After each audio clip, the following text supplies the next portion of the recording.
किस तरीके से फाड़ने के बाद उनमें आग लगाई गई। हिंदी के मुद्दे पर मनसे का आंदोलन शुरू हुआ है।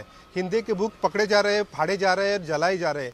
इस मुद्दे पर बात करने के लिए हमारे साथ ये यशवंत किल्लेदार है, मनसे के नेता हैं। हम उनसे जानते हैं कि क्या आंदोलन है और क्यों ये आंदोलन शुरू हो गया है। यशवंत जी बताइए कि ये जो आंदोलन शुरू हुआ है, आपने तो सरकार को मोहलत दी थी कि आप सरकार ने जीआर निकालना चाहिए, तो उसके बाद आप आंदोलन करने वाले थे, लेकिन उससे पहले ही आपका आंदोलन शुरू हो गया। सरकार ने जीआर निकाला ना।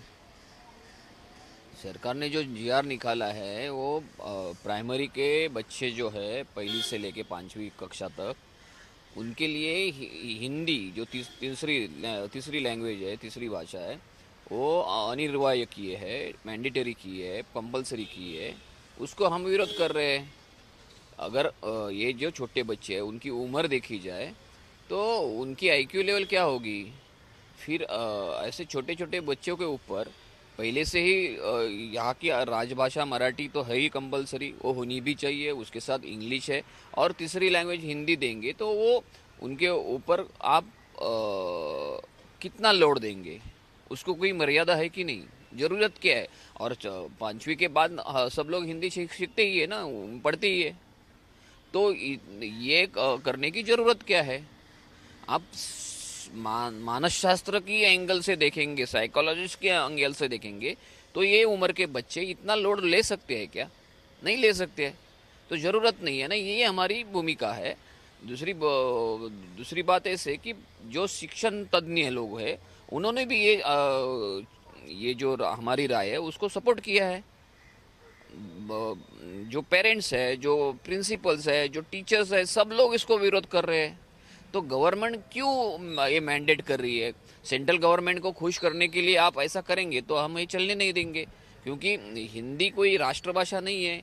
हिंदी जैसे महाराष्ट्र की राजभाषा मराठी है, वैसी उत्तर भारत में जो कोई स्टेट है उनकी वो राजभाषा है, वो कोई राष्ट्रभाषा नहीं है। आप क्यों उसके ऊपर हमारे ऊपर लादना चाहते हो? और पुरानी हिस्ट्री देखी जाए तो उत्तर भारत में जो भी हिंदी स्टेट है, हिंदी मातृभाषा वाले, उधर की जो बोली भाषा रहती है, लैंग्वेजेस रहती है वहाँ की लोकल, वो सब अभी ख़त्म हो चुकी है हिंदी की वजह से। तो आगे चल के आप भी इधर महाराष्ट्र में मराठी को ख़त्म करना चाहते हो क्या? और उन्होंने जीआर में वर्ड कौन सा यूज़ किया है? माध्यम भाषा। माध्यम भाषा का मतलब क्या होता है अभी नहीं समझेगा।